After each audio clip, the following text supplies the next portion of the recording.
ଆପଣ କ'ଣ କେବେ ଭାବିଛନ୍ତି ଆମେ ମନ୍ଦିରରେ ପ୍ରାର୍ଥନା କରୁ, ଘଣ୍ଟି ବଜାଉ ଏବଂ ଭଗବାନଙ୍କୁ ଆରତି କରୁ କ'ଣ କେବଳ ଠାକୁରଙ୍କୁ ଖୁସି କରିବା ପାଇଁ? ନା ଏହା ପଛରେ ରହିଛି କିଛି ଗଭୀର ରହସ୍ୟ?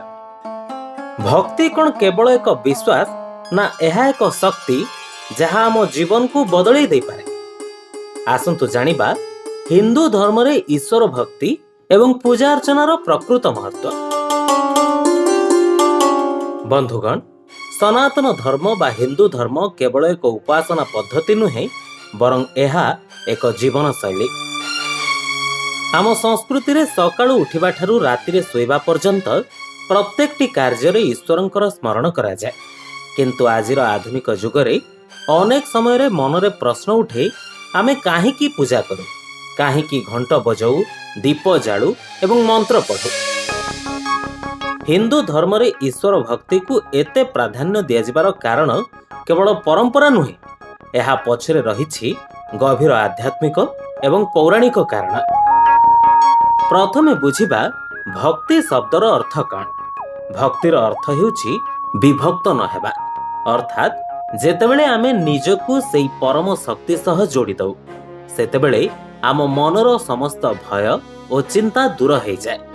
ପୂଜା ଅର୍ଚ୍ଚନା ହେଉଛି ଏକ ମାଧ୍ୟମ ଯାହାଦ୍ୱାରା ଆମେ ନିଜର ଅହଙ୍କାରକୁ ତ୍ୟାଗ କରି ସମର୍ପଣ ଭାବ ଜାଗ୍ରତ କରୁ। ଯେତେବେଳେ ଜଣେ ଭକ୍ତ ଭଗବାନଙ୍କ ପାଖରେ ନତମସ୍ତକ ହୁଏ, ସେ କେବଳ ମୁଣ୍ଡ ନୁଆଁଏ ନାହିଁ, ବରଂ ନିଜର ସମସ୍ତ ସମସ୍ୟାକୁ ଈଶ୍ୱରଙ୍କ ପାଦ ତଳେ ସମର୍ପି ଦିଏ, ଯାହା ତାକୁ ମାନସିକ ଶାନ୍ତି ପ୍ରଦାନ କରେ। ଏବେ ଆସନ୍ତୁ ଜାଣିବା ଏହାର ବୈଜ୍ଞାନିକ ଦିଗ ବିଷୟରେ।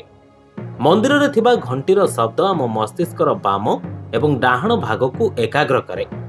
ଧୂପ ଏବଂ ଦୀପର ସୁଗନ୍ଧ ଏବଂ ଆଲୋକ ଆମ ଚାରିପାଖରେ ଏକ ସକାରାତ୍ମକ ବାତାବରଣ ସୃଷ୍ଟି କରେ। ମନ୍ତ୍ର ଉଚ୍ଚାରଣ, ବିଶେଷ କରି ଓମ୍ ଶବ୍ଦର କମ୍ପନ ଆମ ଶରୀରର ଶକ୍ତି କେନ୍ଦ୍ର ବା ଚକ୍ରଗୁଡ଼ିକୁ ଜାଗ୍ରତ କରିଥାଏ। ତେଣୁ ପୂଜା କେବଳ ଭଗବାନଙ୍କୁ ଖୁସି କରିବା ପାଇଁ ନୁହେଁ, ବରଂ ନିଜ ମନ ଓ ଶରୀରକୁ ସୁସ୍ଥ ରଖିବା ପାଇଁ ଏକ ପ୍ରାଚୀନ ଥେରାପି ଭଳି କାମ କରେ।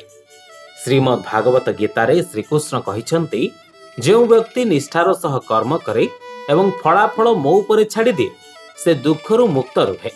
ହିନ୍ଦୁ ଧର୍ମରେ ଭକ୍ତି ଆମକୁ ଶିଖାଏ ଯେ ଆମେ ଏକା ନୁହନ୍ତି।